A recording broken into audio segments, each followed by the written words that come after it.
Preparing for a U.S. transfer agency roles, mutual funds at SS&C DST interview. You've reached Candy Mentor, and this video is for you. We'll walk through 15 key questions you're likely to face. For each question, you'll see a sample answer, followed by the key points to cover. Subscribe, like, and share, and drop a topic request in the comments. Question 1. What does a transfer agent do for a U.S. mutual fund?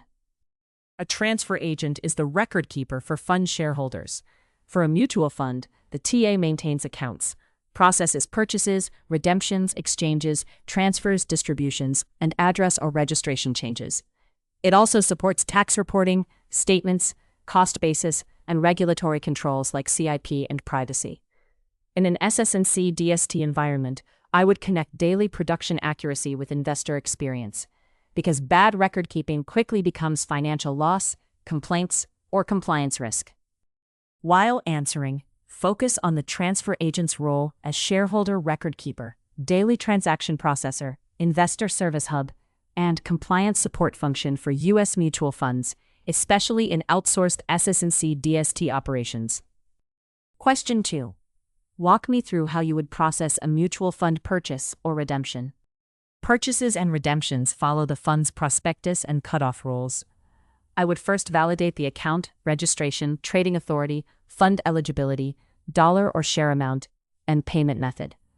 The trade is then priced at the next calculated NAV under forward pricing rules, posted into the shareholder record, and confirmed. For redemptions, I'd also consider holds, signature guarantees, fees, tax withholding, and delivery instructions before releasing proceeds. Make sure to cover good order review, trade cutoff timing, forward pricing, posting to shareholder records, confirmations, cash movement, redemption holds, and how exceptions are escalated before money is released. Question 3. How does NAV affect shareholder transactions in transfer agency? NAV is the per-share value of a mutual fund, calculated as assets minus liabilities, divided by shares outstanding. Transfer agency teams do not calculate portfolio NAV, but they use it to price shareholder activity. If a purchase is received before the market close in good order, it receives that day's NAV. If it misses the cutoff or is not in good order, it may move to the next business day. In your answer, talk about NAV as the price used for shareholder activity, forward pricing, cutoff rules, good order requirements, and the importance of accurate transaction dating. Question 4. What is the difference between direct, omnibus, and networked mutual fund accounts? Direct accounts are held on the fund's shareholder record by the individual investor, so the transfer agent sees the end shareholder. Omnibus accounts are held by an intermediary, such as a broker-dealer or retirement platform, which aggregates many investors under one position. Networked accounts provide more transparency and automated data exchange. The operational issue is control. Fees, statements, tax reporting, corrections, and reconciliation depend on the account structure. Be sure to mention who appears on the fund's shareholder record, the role of intermediaries, transparency differences, reconciliation implications, servicing responsibilities, and why account structure matters operationally. Question 5. What would you do if a transaction is not in good order? When a transaction is not in good order, I would not force it through just to clear the queue.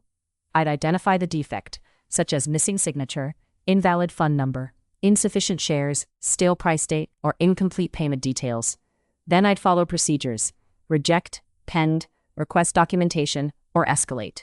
The key is documenting the reason clearly so the client, intermediary, and internal reviewers can see the decision trail.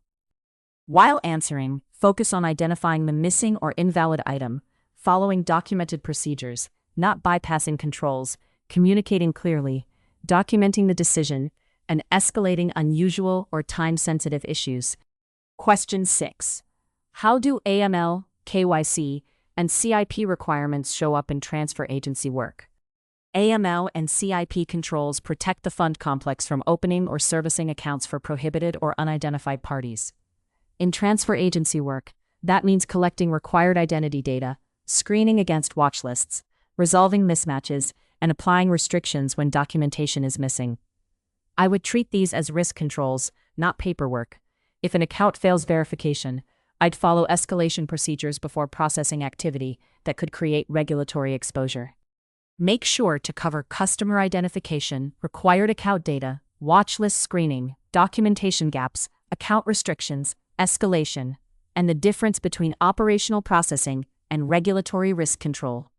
Question 7. What tax reporting items should a transfer agency analyst understand for U.S. mutual funds? Mutual fund tax reporting connects daily record-keeping to year-end investor reporting. The transfer agent tracks dividends, capital gain distributions, redemptions, exchanges, backup withholding, and cost basis, where applicable.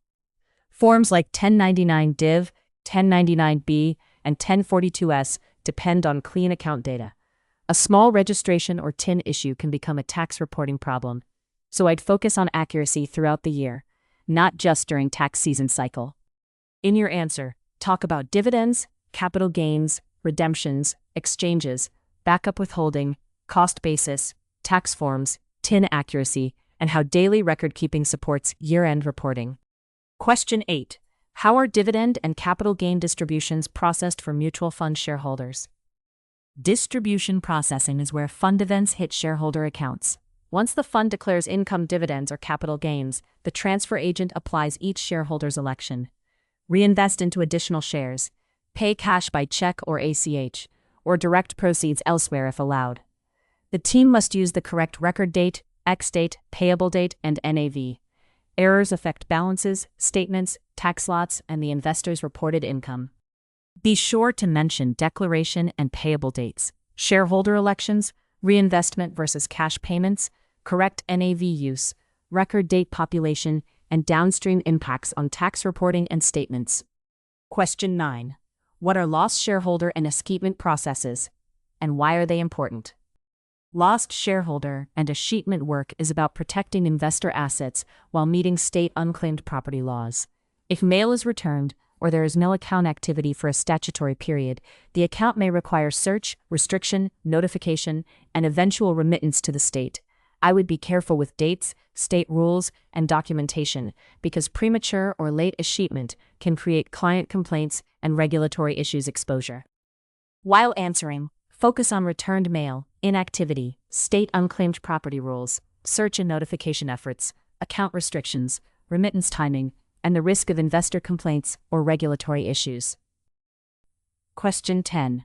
What reconciliations are important in a mutual fund transfer agency environment?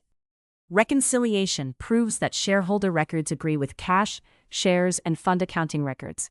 In practice, I'd compare transfer agency activity to bank wires, custodial cash, fund share balances, and daily control reports. Breaks could come from rejected trades, timing differences, distribution postings, or manual adjustments.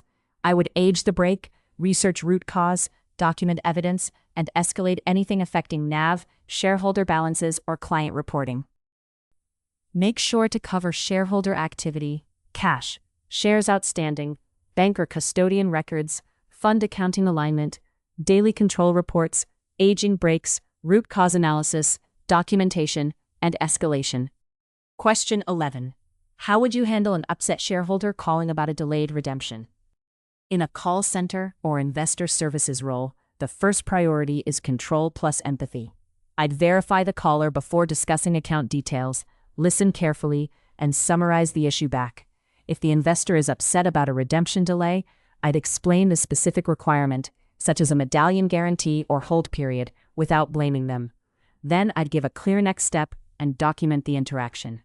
In your answer, talk about identity verification, empathy, active listening, explaining requirements clearly, avoiding unauthorized account disclosure, giving next steps, documenting the call, and escalating when needed.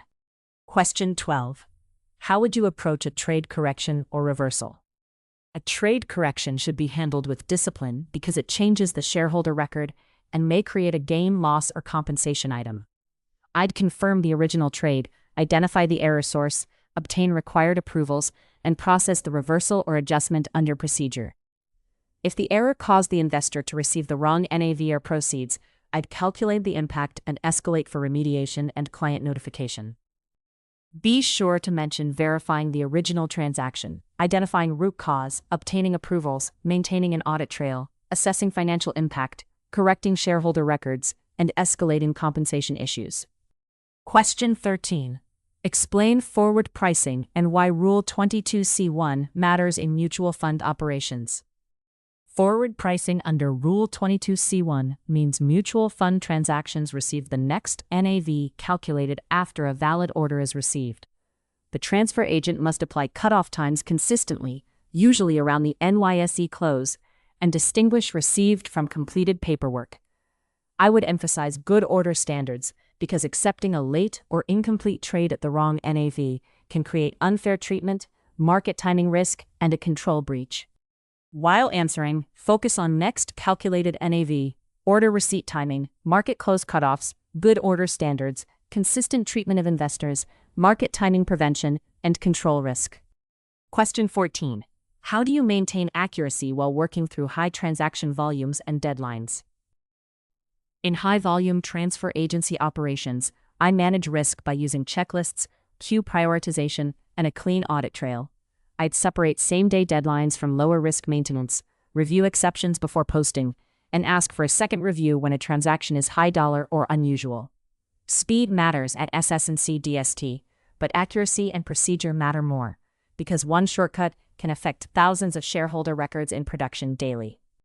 Make sure to cover queue prioritization, checklists, dual review, exception handling, SLA awareness, production deadlines, audit trails, escalation, and balancing speed with control discipline. Question 15. Why do you want to work in a transfer agency role at SS&C DST? SS&C DST is attractive because it sits at the operational core of the mutual fund industry, with scale, established platforms, and complex client servicing. I position myself as someone who understands both the detail and the deadline pressure, processing accurately, documenting exceptions, meeting SLAs, and serving shareholders professionally. The role fits me because I like structured operations where quality, compliance, and client impact are directly connected. In your answer, connect SS&C DST's scale in fund administration and transfer agency, operational complexity, client service, accuracy, compliance, technology platforms, and you're fit for structured production work. If you are still with us, congratulations. You are much ahead of the rest and serious about preparing for your interview. We hope we were able to add value to your preparation and create some helpful content. Do not forget to like and share this video. Your small act can do great things for us.